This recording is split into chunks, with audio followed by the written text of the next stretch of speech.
हमारे समदृश्य से जो भी दृश्य आप इस वक्त स्क्रीन पर देख रहे हैं, ये जनपद बाराबंकी के विकास भवन के हैं। हमारे साथ जो यहाँ पर लोग खड़े हैं, जिनके हाथों में आपको झाड़ू दिख रही है, ये कोई सफाई कर्मचारी नहीं अथवा या किसी स्थान को साफ करने नहीं निकले हैं, बल्कि भ्रष्टाचार के विरुद्ध आज इन्होंने झाड़ू उठाई है। यहाँ पर जो है शिक्षा विभाग के तमाम शिक्षक खड़े हैं और तमाम यहाँ पर विभिन्न जो भी इसके संगठन होते हैं, जो भी इसके विभिन्न अंग होते हैं, उन सब के बीच में एक अजीब सा आक्रोश है और वो काफ़ी गुस्से में है। और ये झाड़ू लगाते हुए वित्त एवं लेखा अधिकारी के कार्यालय तक पहुंचे और वहां पर काफ़ी गहमा गहमी हुई है। यहाँ पर जिला अध्यक्ष, महामंत्री, अटेवा संघ के और तमाम ऐसे लोग खड़े हैं। हम उनसे बात करेंगे और जानकारी प्राप्त करेंगे कि आखिर क्या ऐसा कारण हुआ कि इनको, जिन कारण से बच्चों का भविष्य सुधरता है, जिन कारण से बच्चों को शिक्षा प्राप्त होकर ऐसे अधिकारी बनते हैं, आखिर उस शिक्षकों को झाड़ू क्यों उठानी पड़ी। अध्यक्ष जी, क्या मामला हो गया? आज आप हाथ में झाड़ू लिए हैं, आप लोग साफ सफाई कर रहे हैं, आखिर क्या ऐसी बात हो गई? भाई साहब, एक बात बताइए, हमारा शिक्षक किसी कारणवश, जबकि शासनादेश में है कि 15 मिनट लेट पहुंचे तो उसका उस दिन का वेतन नहीं काटा जाएगा, 3 दिन पे एक अवकाश काटा जाएगा। 15 मिनट के लिए अगर लेट होता है, उसको एब्सेंट करके तुरंत वेतन काटते हैं, स्पष्टीकरण बाद में लेते हैं। हमसे स्पष्टीकरण मांगा जाता है, संज्ञान नहीं लिया जाता है। हम निर्वाचन ड्यूटी से एब्सेंट हो जाएं, हमको सस्पेंड कर दिया जाता है। हम किसी भी अधिकारी के किसी भी कार्य को, उसके मौखिक निर्देश को भी पालन न करें, हम पर जो है कर्मचारी आचरण संहिता लागू कर दी जाती है। इनका स्पष्टीकरण कौन लेगा?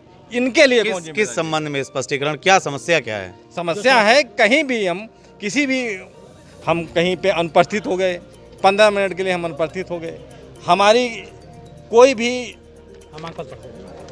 कोई भी जो है पता चले कि हम ड्यूटी समय से नहीं ले पाए, हम किसी भी बीमारी की वजह से नहीं पहुंच पाए उस कार्य को संपादन, हमारे ऊपर तो पहले कार्रवाई होती है, स्पष्टीकरण भी नहीं मांगा जाता है। स्पष्टीकरण कार्रवाई होने के बाद कहा जाता है कि आप 3 दिवस 7 दिवस के अंदर दीजिए। इनके ऊपर कौन है बैठा, इनसे स्पष्टीकरण क्यों नहीं मांगा जा रहा है? अध्यक्ष जी, क्या मामला है? भ्रष्टाचार के काफ़ी बड़े आरोप लगा रहे हैं आप लोग और काफ़ी आक्रोशित लग रहे हैं। काफ़ी लोग आप लोग यहाँ पर मौजूद थे, कैसे भ्रष्टाचार की बात आप लोग कर रहे हैं? यहाँ पर जितने भी संगठन के लोग हैं और सब संगठनों ने लगभग एक बार नहीं 10-10 बार इनको पत्र दिया है, ज्ञापन दिया है, और उन पत्रों पर आज तक कोई भी संज्ञान इन्होंने नहीं लिया है। ये इतनी तानाशाही बाराबंकी जनपद में आज तक कभी नहीं हुई कि खंड जो है वित्त एवं लेखाधिकारी काम न करें शिक्षकों का और इतना परेशान करें। ये पहली बार ऐसा हो रहा कि जब से आए हैं, ये अपने आप को पता नहीं क्या समझते हैं। इस तरह जिला चल नहीं पाएगा। काफ़ी आक्रोशित थे आप लोग? बिल्कुल आक्रोशित नहीं, आप इसके बाद बवाल होगा। फिर क्या आगे की तैयारी क्या आगे की तैयारी है कि अगर 15 तारीख तक ये नहीं करते हैं तो यहीं दला बिछेगा, यहीं कार्रवाई होगी, यहीं बवाल होगा, और चाहे फिर जो हो हम लोग सब निपटेंगे। इससे पहले आप लोगों ने कोई मांग रखी अपनी? इससे 10 बार पत्र मेरे पास रजिस्टर्ड डाक से मैंने हर डाक में रिसीव कराए हैं, 10 पत्र हैं मेरे पास, उन पर आज तक संज्ञान नहीं लिया गया। मैंने अभी बताया तो निंदुरा ब्लॉक के 2 टीचर 6 महीने उनकी बेटियों की शादी हुए हो गए, दूसरों से लोन लेकर के उन्होंने जो है उसका कर्जा दिया, और अब अभी तक आज फिर मैंने कहा, 10 बार मैं कह चुका हूँ, फ़ोन पे भी कह चुका हूँ और कागज़ भी दे चुका हूँ उनको, उसके बावजूद कार्रवाई नहीं हो पा रही है। तो ऐसे कैसे जिला चलेगा? हमारे साथ कुछ और भी शिक्षक हैं, युवा हैं।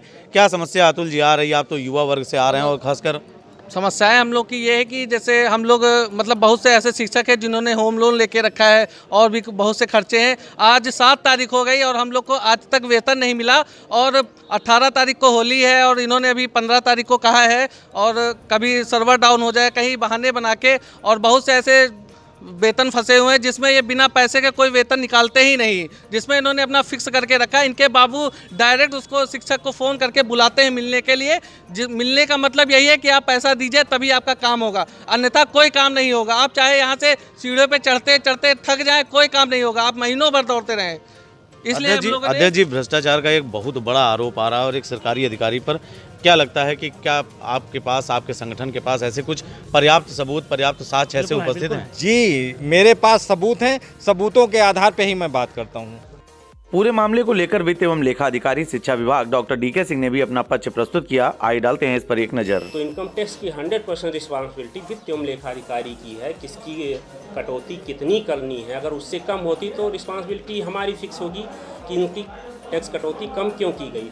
फिर मेरे आते ही सबसे पहले इस जनपद में हमने देखा कि बहुत से ऐसे टीचर हो जिनके 60 डिडक्शन हुए, जिसकी वजह से उनको फॉर्म 16 जनरेट नहीं किए गए, क्योंकि उनका जो टैक्स लायबिलिटी बन रही थी उससे कम उन लोगों ने टैक्स जमा किया।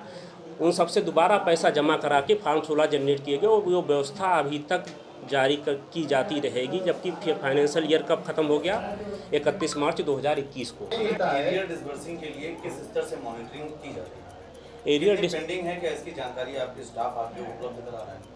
एरियल डिस्पर्सिंग जो भी हमारे पास बजट उपलब्धता और पहले जो एप्लीकेशन प्राप्त हुए उनका निस्तारण किया जाएगा।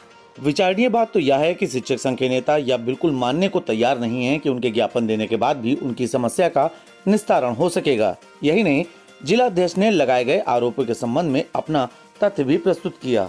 और सबसे बड़ा सबूत ये है कि जिन शिक्षकों के जुलाई के प्रार्थना पत्र अभी तक लंबित हैं और उसके बाद वाले फाइनल कर दिए, उन पर निस्तारण हो गया। शिक्षक को आपने ना तो सूचना दी, ना तो कोई प्रार्थना पत्रों पे ऑब्जेक्शन लगाया। सबसे बड़ा तो यही सबूत है, क्यों नहीं उनकी निस्तारण हुई अभी तक। आप कुछ कहना चाह रहे हैं, क्या समस्या आ रही है? मैं डॉक्टर आनंद कुमार पांडे, जिला अध्यक्ष BCBTC शिक्षक वेलफेयर एसोसिएशन बाराबंकी।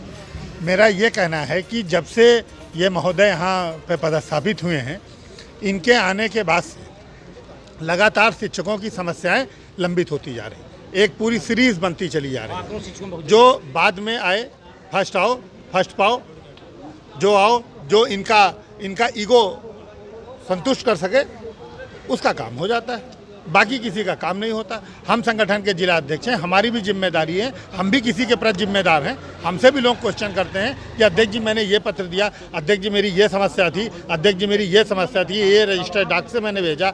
ये उनको किसी भी डाक का, किसी भी पत्र का, किसी भी अनुरोध का इनको संज्ञान नहीं लेना है।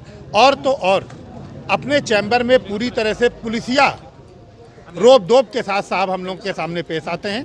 आम शिक्षक जाए तो पैंट ढीली करके ही बाहर आएगा, इसीलिए डर के मारे आम शिक्षक जाना बंद कर दिया। जो संगठन के पदाधिकारी हैं, हम लोगों के साथ भी ये तरीके से पेश नहीं आ रहे हैं, न भाषा शैली में और न कार्य शैली में अपनी। बहुत बहुत धन्यवाद आपका। आपने देखा कि यहाँ पर तमाम शिक्षक संगठन आक्रोशित हैं और जिस तरह से उनका कहना है कि जिस तरह से यहाँ पर तानाशाही चल रही, जिस तरह से यहाँ पर एक एक देयक में रुपए की मांग की जा रही, जिस तरह से यहाँ भ्रष्टाचार को बढ़ावा दिया जा रहा है, उस तरह से यहाँ पर तमाम शिक्षक और उनके संगठन लामबद्ध हो गए हैं। और उनका कहना है कि अगर आने वाले समय में यह स्थिति नहीं सुधरी तो यह आंदोलन काफ़ी तीव्र गति पकड़ेगा। और यही नहीं, वो लोग यहाँ तक ही नहीं रुकेंगे, बल्कि इसके लिए वो प्रयागराज तक आवाज़ उठाएंगे। जनपद बाराबंकी से द कैमरा 1 999 के लिए सरदार परमजीत सिंह के साथ नितेश मिश्रा।